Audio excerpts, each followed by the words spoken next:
Good afternoon, everyone. My name is Ben Lepper, administrator here at Intersection Ministries, and I would like to welcome you all to our Growing at Home devotional.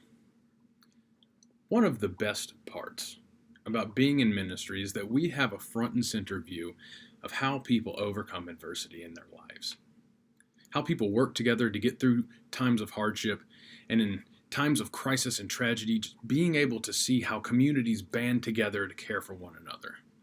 And right now is one of those times where this is very apparent in people's lives. Because right now, for many, times are very difficult. And it can be hard for people to persist right now, to persist in that bond that was forged when the pandemic first fell upon us. Because right now, it's September. And I don't know if you remember, but I certainly do. Back in March, when things were starting to get serious, thinking maybe this will only last a month or two, but here we are in September.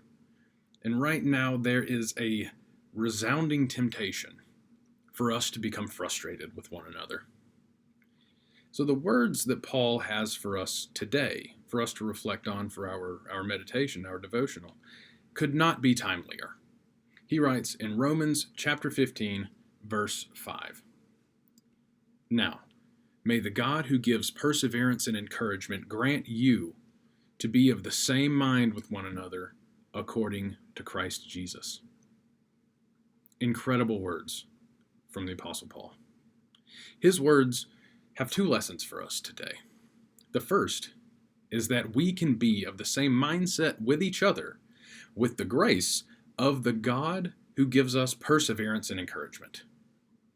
See, God gives us perseverance and encouragement, and this provision from God can help us to bridge the gap in the mindsets existing between us and our neighbors.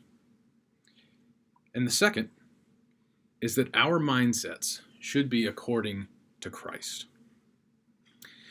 Paul's showing us that today there exists very real differences of opinion. Very real divides that exist between us and our neighbor.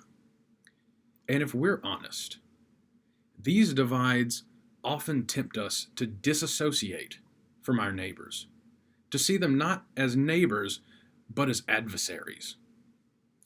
These words from Paul, they challenge me, specifically because when I read, be of the same mind with one another, I sometimes think that it's now my job to make my neighbor see clearly.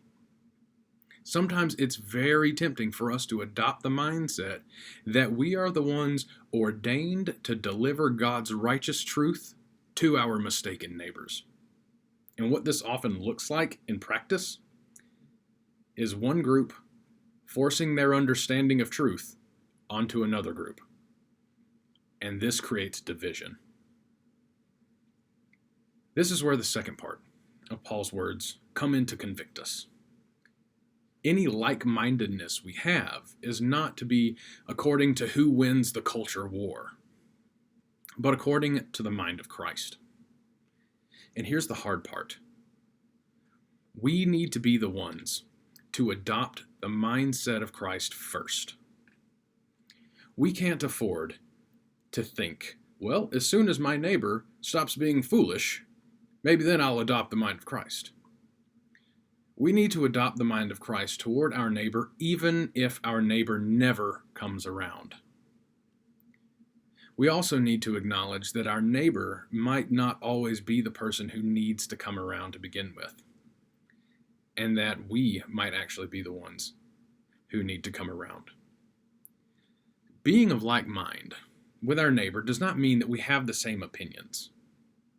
It means that we draw from the perseverance and encouragement God gives us to have the mind of Christ regarding our neighbor, even if our neighbor does not reciprocate. After all, it has been nearly 2,000 years since Christ was crucified, and we are still trying to live out what he has taught us. Thank goodness he did not wait for us to come around before extending grace to us. From everyone here at Intersection Ministries, we wish you a very blessed day.